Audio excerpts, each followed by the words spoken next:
scheduled for 10 rounds mga idol na pagpakan. The judges gave PS for the next round. That doesn't seem right.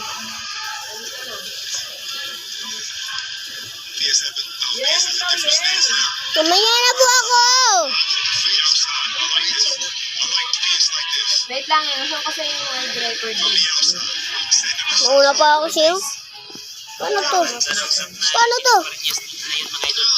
Aray ko, nahulog ko. A lot of knockouts with his like lead right uppercut in those angles, and that's something I don't want him to lose if he is going up and staying at 126. That's something I'd like to see him do to Dennis Marias.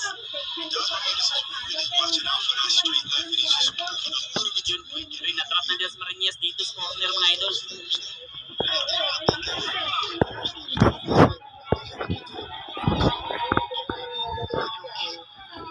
He's doing it, but the thing is, the one that left in, Yan lang talaga hindi makalapit itong si I think Ryder I have a Dennis biggest Marias. bigger than him.